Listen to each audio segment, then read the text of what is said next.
Are you excited for Christmas, Will? I'm so excited. So excited for Christmas to officially start after Thanksgiving, though. Oh, is that how it works? It does. In our house. Okay. The day after Thanksgiving is when a Christmas season can officially start, okay. in our opinion. I feel pretty strongly about that. So you don't listen to Christmas music or any of those things? No. Like right now? No.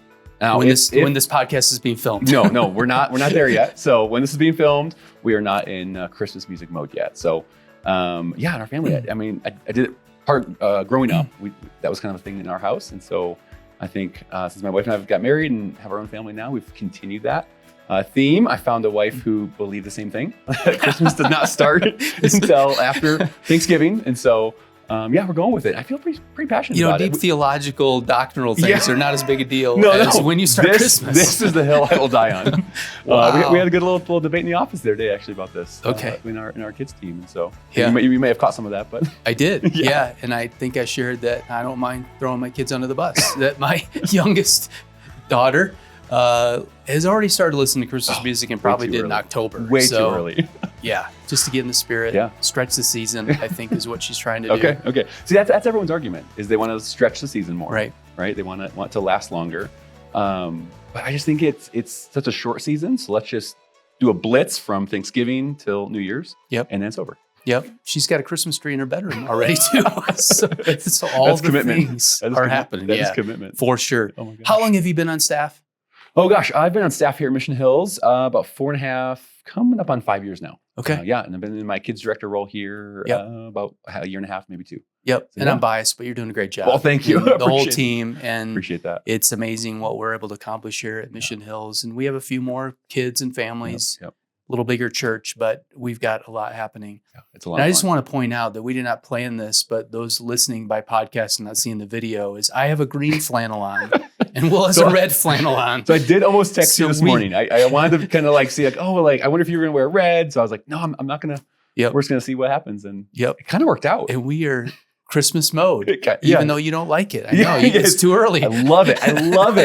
After Thanksgiving. Yes. Well, it's not after Thanksgiving right now. Exactly. I know. But everyone's listening to this in December, so we're good to go. What do you love most about Christmas? Oh, starting with a hard-hitting question. Why not? Starting with the hard-hitting. What do I love most about Christmas?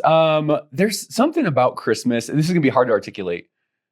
I think for me, there's the anticipation of Christmas. It's so I don't know if it's one particular thing. Yep. But again, going back to all joking aside, the day after Thanksgiving, it feels like it can finally start. Yeah. And there's something special, I think, about that build up to Christmas. Yeah. And then throw in all the Christmas things, Yep. right? Whether it's with your family or work or working in ministry, whatever that looks like for your families. There's just something special about it's a short season, a month long, right?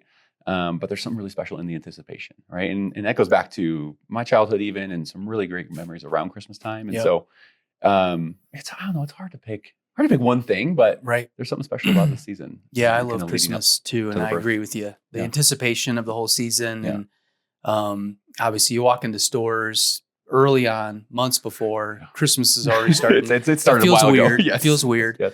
But you know this, and everybody knows me knows this, is I'm peppermint mochas Yes, all you year are. round. You are. And not just Starbucks, but any place, any coffee shop. Hey, do you have peppermint syrup? Can you add that to the mocha? That just sort of keeps me in that frame of mind all year, but especially, and then, peppermint syrup runs out at Starbucks in particular. Yeah. So have you bought your own season yet to keep at home or? Unfortunately I am not a diet guy. And so I don't, there's syrups and now we're getting in the details. Now we're rabbit trail. Didn't anticipate this. But just the non-sugar stuff doesn't taste as good to me. No, it does not. It does not. I do not have a big bottle on the shelf waiting to go for that. Okay. I do know you're a big peppermint mocha guy. So, but I love, the Christmas lights. We had a big snowstorm recently in the Denver area, and that just sort of kind of kick starts and it gets cooler. And although there are leaves on top of the top of the there's leaves on top of snow, there's leaves under snow. You got to figure that out down the road. You really do. But just the anticipation and trying to stretch the season. I love everything about it. And I don't know where all the families listening to this land, but Santa Claus, Rudolph, The Frosty, Grinch, Frosty, all the stuff. Just love the whole anticipation of that. We'll get into some details about, some of the things you have done and traditionally with your family growing up, or even your family of origin. Sure. What about Christmas movies? What's your favorite Christmas movie? Christmas movies. So here's the funny part is I'm not a big movie person in general, except for Christmas movies. Love Christmas movies. And that even gets into a little bit of maybe some traditions or things we do around the holidays. We do watch a lot of Christmas movies. Okay. And we're watching a lot of the old school ones, I grew up on. And so we do watch a lot of Christmas movies. I would say a couple of my favorites going to be Jingle All the Way. Okay. If you've seen that one, right? I have. Like late 90s, maybe early 2000s. Yeah. That's a fun one. It's a Wonderful Life, of course. Yeah. Got to throw that one in there. Yeah. Home Alone. Yep. Home Alone 1, though. Yeah. Two's okay. Okay. 1 is the OG, we like to call it. When he's little. Yes, when he's little. When he's little. So, yeah. And then, admittedly, Jeff, confession time. Confession time. True confession time. We, thanks to my wife, we've gotten into a lot of Hallmark movies over Christmas, like a lot. Okay, they're on now, by the way. Oh, I know. Very, very, very clear that they are on. We have watched a couple, so I've broken my little bit of a tradition, I guess, of not starting until after Thanksgiving. But we get home at night and get the kids down, and there's a Hallmark movie on for Christmas. So watch several of those. The running joke in our house is they're all the same. They're all the same plot, storyline, small town, big city kind of thing there. And so my favorite thing to do is actually guess the whole plot within the first 5 or so minutes. Pretty accurate at it. My wife doesn't love it as much, but so we do a lot of Hallmark. She doesn't see that coming? No, she does. I think she's in denial. I'm trying to throw your wife under the bus. I think she's in denial. She's like, no, it's gonna be different. It's gonna be different. Yeah, this is the one. This is the one. Like, no, this is how it works. This guy meets this girl, and this is how it goes. So we have a little fun with it, but that's fun. But so we watch a lot of Christmas movies, and now introducing the kids to some of the movies that I watched, and we watched. Link last year was the first time they watched It's a Wonderful Life. Oh, okay. Things like that, and so it's fun to I don't know, kind of go old school a little bit in some of the older movies. Yep, we love all those too. Christmas with the Cranks. Have you seen that one? Love that one. That's a great one. We Tim Allen and that's a great one. Jamie Lee Curtis and all that, and the comedy and I think it's because of the age of our kids. Sure. And I don't want to give away the whole plot line, but I think everybody it's a great movie. If they have not seen it, it's a funny movie, and clean and all that stuff for families. But the whole idea of their oldest daughter is off with the Peace Corps or something, and she falls in love with somebody. And just the age of our kids and life stage and things. And my oldest got married a few months ago, and just like we could see that playing out in real time. I can't see you getting rid of all the Christmas decorations, though. The boycott. Yes, boycott Christmas. Give it all away, but yeah. boycott Christmas. Everybody's mad at them for doing that in the office and in the neighborhood, and all that is really, really funny. And then they end up bringing it back to give away the whole plot line of the whole movie in the end. And this is going to be a Christmas with the Cranks review episode. Exactly. And of course, Charlie Brown Christmas. I love that too. Classic. And all the traditional ones, and Elf and all that. Oh, Elf too. We love. That's a good one too. There's so many you can't forget about. But I'll remember them all. Yep. After Thanksgiving. So. Yeah, absolutely. Yeah. So growing up, what were some of your Christmas traditions with your family of origin? Yeah. Some of our traditions, one of the most fun traditions I think that we had was the siblings. There's 4 siblings. I'm the youngest of 4. Okay. And we were kind of basically in charge of decorating our house for Christmas, inside and out. Oh, wow. And we kind of had a system Mom down. and Dad trusted to get on the roof. Yeah. So Dad didn't really like Christmas. He wasn't a big Christmas person. So he didn't really want to do anything with it. And he loved, especially once we were older, to go on the roof and stuff and hang lights. It was great for him because he just kind of sat in the front yard, watched us do all the work. So it worked out really well for my dad. But yeah, it was just in a weird way. It was the work, right? We had 4 kids in the house, and getting up the tree, the decorations inside and the outside as well. There was something special about that. There were, especially as a younger kid, going on the roof was a big deal. Yeah. Like going on the roof was like the end all be all. Sure. If you just, as you were younger, you weren't allowed on the roof. And as you get a little older, you can go up to the second story. And then as a little older, you can go up to the tie you in, spotter's ready. Top level. Yeah, exactly. Be careful. Exactly. Yeah. But yeah, there's something always special about that with just spending time decorating the house. Yeah. We went a little crazy. We had all the bins in the basement labeled with living room, family room, and you know, the different decor and all that. So it was a lot of work, but it was really quality time with my siblings. My oldest brother, he was kind of the ringleader of it. I feel he was kind of the ringmaster of, all right, so you take this room, you take that, bring this up there, and so it was fun. And that's then fun. that was probably maybe one of the most fun memories I think we've had. We of course did Christmas Eve services at church as a family. Yeah. The whole night before Christmas, before Christmas Eve. Yeah. And then another really probably impactful one for myself and even my family was Christmas Eve at my grandparents' house. That was a really, really special tradition. We did it as long as I can remember. Both my grandparents are gone now. And so Kirsten, my wife, she was even able to experience it a little bit once, before we moved out to Colorado. Once we got married, and she was over there with us for Christmas Eve. And so it was chaos. It was all of my siblings, mom and dad, my cousin, my aunts, and my grandparents. And there's something so, like, you looked forward to that all year. My grandpa, he would around midnight. So this went very long. Okay. So we'd get together early afternoon, do some kind of early lunch, some kind of family activity, go back to my grandparents' house. Yeah. We just hung out, whether we'd watch movies, all that stuff, open some presents in the evening. But we wouldn't typically leave there until 2 or 3 a.m. to go back to our house. Wow. There was a couple times we slept over until early morning and then went back to our house. Oh, wow. They lived 10 minutes from us. Okay. It wasn't far. Okay. It was just the time being together. But around midnight, we'd all be hungry. My grandpa was starting to make fried egg sandwiches. And so that kind of became a not an intentional tradition, but it became something we always look forward to. Whether you were hungry or not, it just around midnight, he started making fried egg sandwiches. And it was just those weird little quirky traditions that maybe no one else in the world does that, but we did. And it was really memorable for us. That is special. My grandma always had, appetizers and extra food, and no one could eat any more, but you just kept eating. And it was special. It was a special time for yeah, listening to you just maybe a whole bunch of other things came to my mind. I forgot about that until you mentioned. Yeah, and I forgot you were the fourth.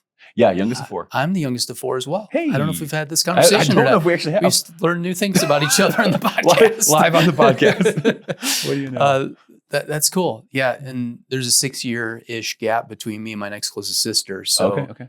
So I was kind of the tag along for the ride. But in regards to Christmas, we lots of traditions. And when my grandparents were still living, and they live not too far away from us in our small town in Michigan. Yeah. They would normally join us for different things along the way. There was one year we went to Florida to celebrate Christmas, and I love all my Florida friends, but it's not the same. It's so funny you say that. So there was one year, maybe 2, that we did Christmas in Florida as well. It felt so strange to be on a beach in hot weather. It was so strange. That's lights on palm trees. Yeah. It's not the same thing. We were like decorating sand dollars and put on trees as ornaments and stuff. I was like, it was cool, but it was just different. Yeah. But all the traditions that we had too, that a lot of families have and growing up, but we went to church and got all dressed up for that, for Christmas Eve services. I mean, tie, sport coat, the whole 9 yards back in the day. And then that night, just the anticipation of Christmas morning, we didn't open gifts on Christmas Eve. Okay. We came home and normally we were all, no, I take that back. I'm now recalling. We would go change clothes into jammies. Oh. And my mom had us all wear the same pattern. Of course. Which is sort of carried into our family today, which I'll talk about in a second. Yeah. But we all got our jammies on and sat on the couch. My dad in the middle, read the Christmas story. Super special. Put out cookies and carrots and everything for Santa. Yep. And that whole thing. And of course, I don't know who's listening to this, but I don't want to give anything away. Tread lightly. I know. But that changed over the years and how that played out, even to today. But it's sort of funny how that all plays out over time. But the traditions of doing all those things was super special. Yeah. We had a kind of I forget the name of it now. Twas the Night Before Christmas, I think it was the name of it, that we read. That wasn't a biblical story. It was more of a Santa Claus story. Yep. And then we turned around and read Luke chapter 2 and that whole story of Mary and the whole thing and shepherds and wise men and all that, which is super fun to do. It's so funny, Jeff, listening to you and describe some of those aspects and traditions in your family. I don't know what it is about Christmas. Like sharing that, it just gets me so excited about Christmas. I know. It's like there's some nostalgia or something about it. It's a very special time of year. I think maybe that gets overused a little bit, but I think it is nostalgia. I think it is also like just this dedicated time with your family that you don't normally set aside, at least for me. Sure. You probably ought to do a better job of that in the rhythm it's almost a reminder of the seasons of your kids' lives and how old they are and all that. And probably ought to do that throughout the rest of the year. Right. But it just seems like everything slows down. School's out, at least for a period of time between Christmas and New Year's normally. And so you're just able to slow down. In our neck of the woods where we live in Denver, obviously there's normally snow. Love to go sled, go do all those things. We pull out a puzzle during this whole season, sometimes more than one that's on the table that you can come and go. And I was going to say, use kind of throughout the week it's not a sit down and let's get it done together. It's just a come and go, put in a couple pieces here and you get towards the end and then decide whether we want to do another one or not. When I was growing up, huge into Star Wars. That's what comes to mind right away. And there were times when you'd spend all of Christmas Day because you got a Star Wars Lego set to put together all day long. Got to get to work. Play with it. Yeah. One particular year, my grandfather got me a go-kart. And it was in a massive box, came out, probably last gift for everybody. We talking like gas-powered go-kart? Yeah, gas-powered go-kart, metal, heavy box. And my brother, dad, grandfather, myself, and I forget the timing of this, but there could have been a couple brother-in-laws around. Put it together. It's snowy Western Michigan outside. Let's go. And we're Detroit Lions fans growing up. Sure. Billy Sims, all that stuff back in the day. And it was so funny because we scrambled to get it together. It had one engine on one tire, which was basically a lawnmower engine. Sure. And my mom said, we were not a family that grew up riding motorcycles or dirt bikes or any of that. So we didn't have a helmet in the house. But my mom is in panic mode going, I'm going to get on the go-kart. Right. And so she made me wear my plastic Lions helmet, which was really going to save my life. If we flipped the go-kart. Maybe better than nothing, but by the end of the morning, it was so funny because my mom got in it and my grandma got in it. All these things to run it down our one block and back. Just down and back. But that was a huge tradition and memory. Yeah. Not a tradition, I suppose, but super fun memory. Yeah. One of the most controversial things you just said in there was that you were family or Lions fans. Yeah, I know. Can you unpack that more? Are you still? Yeah. I'm paying attention to the Lions. They're doing better than they have been this year than traditionally. So there's a lot of hype around that. Yeah. And being in Denver, it's tough to be a Denver Broncos fan these days. Rebuilding time. It is. It's a rebuild. But we actually lived here all 3 times the Broncos won the Super Bowl. Oh. And so it's hard not to jump on the bandwagon for sure. and be a Broncos fan. And I want them to do well, but all my family's back in Michigan. So they're cheering loud and hard with the Lions and all those things. Well, being from Chicago, we were kind of both in rebuilding years here in Denver and here and in Chicago as well. So I'm a little of the same. Sure. Just kind of watching both teams and as they progress and grow. So. Yep. And I'm the first to admit it. I'll jump on the bandwagon of the good team. It's like, you said it here. You said it. Don't hold that against me. But not any good team, but the ones grew up with or where I live. The ones doing real well. Yeah, the ones doing well. So how do those Christmas traditions for you translate into your family today? Which, by the way, remind our audience of your family and the size of your family and the ages of your family. Yeah. We just have a couple kids, so we have we have 6 kids total, with one on the way in due in March. Okay, and so we are in lots of different stages of child development with all of them. So our oldest is 12. And we have 3 girls, 3 boys right now. So we have a 12-year-old daughter, a 10-year-old son, 8-year-old son, 5-year-old twins. And then our youngest right now is just turned 2. You better get this right. Yeah, I know. Don't start asking me exact birthdays. That's where it gets a little fuzzy. Yeah, so much fun. And then we're having another little girl due in March here. So fun. Yeah, so great. It's chaos in our house. I tell everyone.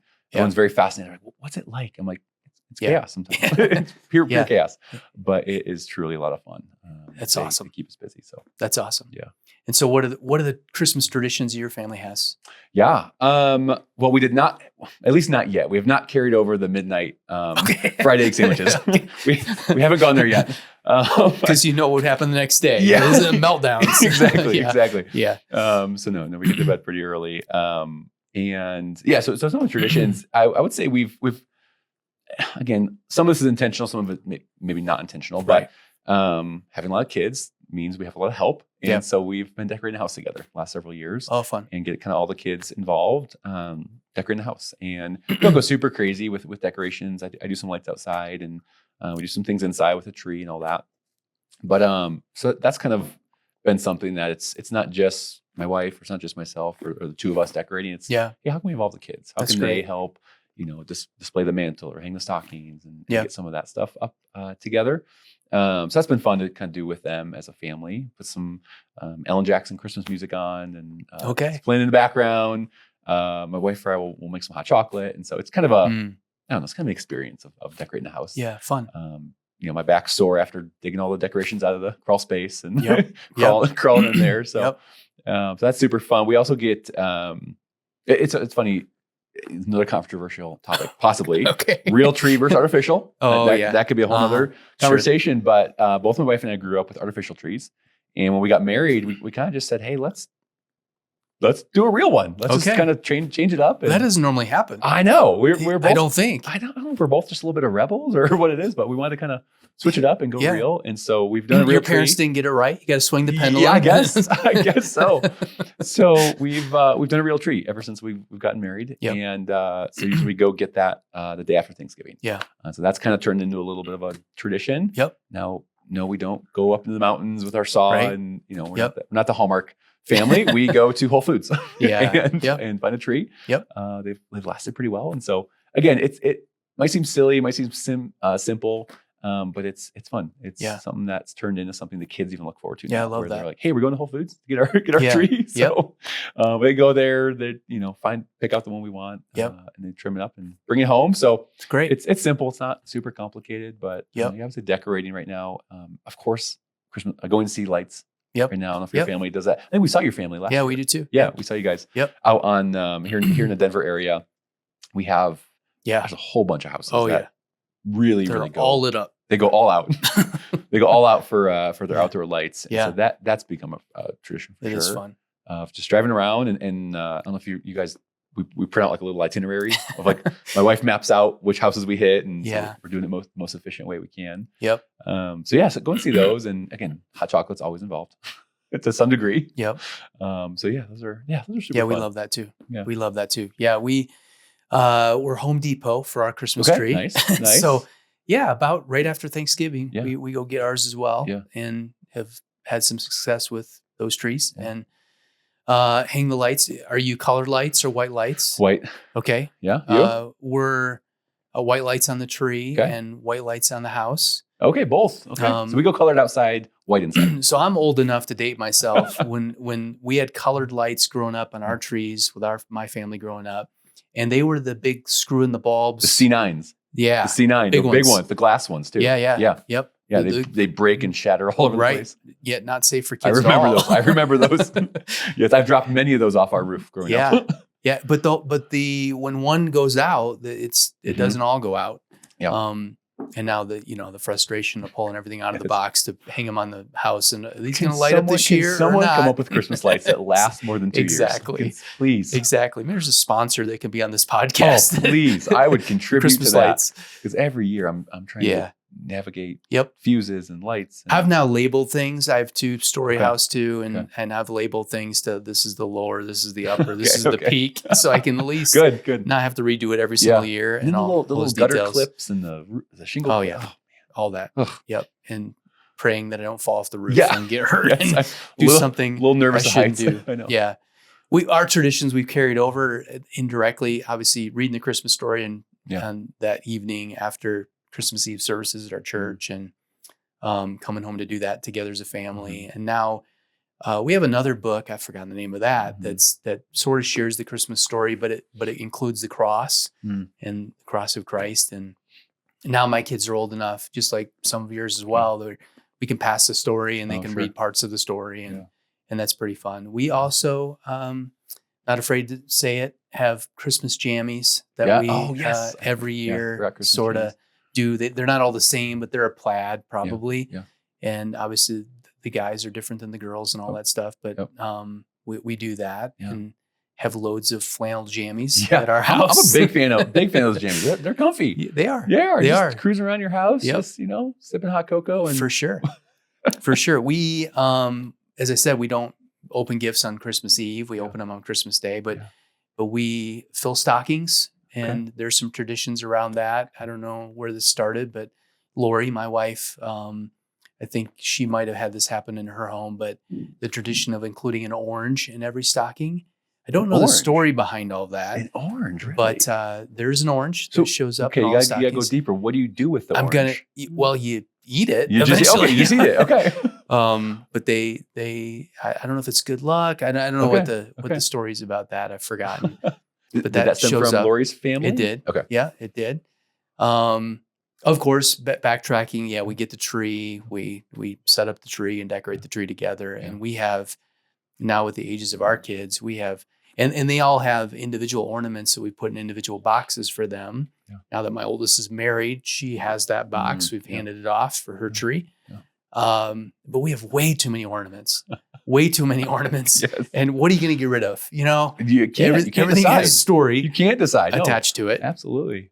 The other thing I remembered as you were talking earlier about your traditions that I'd forgotten about, but can't believe I forgot this, is before I was married with all of my siblings, my mom would give all of us a ceramic village from the North Pole series, which are not cheap. They're beautiful and gorgeous all by themselves. But over the years, you can imagine. Yeah, you have quite the collection. Up until she passed away, she was mailing off 2 or 3 of these each year to all of us. Wow.